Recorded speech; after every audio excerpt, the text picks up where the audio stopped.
Victory Venkatesh, Anil Ravipudi సంక్రాంతికి మేము వస్తున్నామంటూ సంక్రాంతిని వాళ్ళ సొంతం చేసుకునేలా తీశారు ఈ సినిమా. ఇందులో ఐశ్వర్య రాజేష్ హీరోయిన్గా, మీనాక్షి చౌదరి హీరోయిన్గా తమ తమ పాత్రలలో ఒదిగిపోయారు. ఈ సినిమాకు మెయిన్ హైలైట్గా నిలవడంలో వెంకటేష్ గారు తమ నటనతో నట విశ్వరూపాన్ని చూపించారు.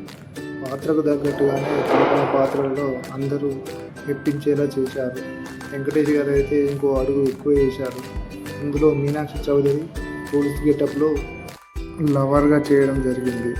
తను పోలీస్ క్యారెక్టర్లో వెంకటేష్కు బందోబస్తుగా ఉండి తన సెక్యూరిటీని చూసుకుంటుంది. ఆ టైంలోనే మన హీరోయిన్ ఐశ్వర్య రాజేష్ గారు అయితే తన వైఫ్లా నటించడమే కాదు, జీవించిందని చెప్పవచ్చు. ఈ క్యారెక్టర్లలో ఎవరు తీసుకోలేకుండా బాగుంది. మ్యూజిక్స్ వచ్చేసి చాలా చక్కగా ఉంది. గ్రాఫిక్స్, మ్యూజిక్స్, విజువల్స్ అన్నీ చాలా బాగున్నాయి. ఒకప్పుడు ఇంట్లో ఇల్లాలు ఒంటింటో ప్రియురాలు సినిమాలకు ఎంతగానో మంచి పేరు వచ్చిందో అంతకు మంచి పేరుతో ఈ సినిమాలో నటించారు వెంకటేష్. ఇంకోటి వచ్చేసి హీరోయిన్లు కూడా ఏం తీసుకోకుండా చాలా చక్కగా తీశారు. ఎలివేషన్స్, ప్రతి ఒక్క ఎలివేషన్స్ బాగా ఉన్నాయి. హీరోయిన్స్, హీరో కామెడీ అయితే అది మనం చెప్పలేము, పొట్ట చెక్కలు అవుతుంది. అది కాదు, వెంకటేష్ అనిల్ రావుపూడి మళ్ళీ ఇట్టు కొట్టినట్టే. రమణ గోకుల మ్యూజిక్ అయితే చెప్పలేము. గోదావరి గట్టు సాంగ్, ఈ సాంగ్కు ఎంత క్లాప్స్ కొడతామో మన థియేటర్లో తెలుస్తుంది. వెంకటేష్ గారు మంచి హిట్ అందుకున్నారు సంక్రాంతికి.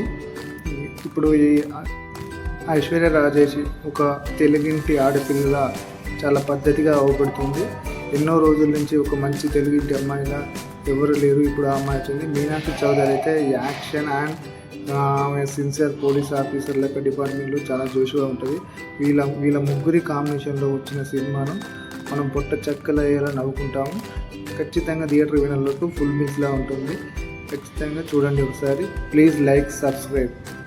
Thank you watching.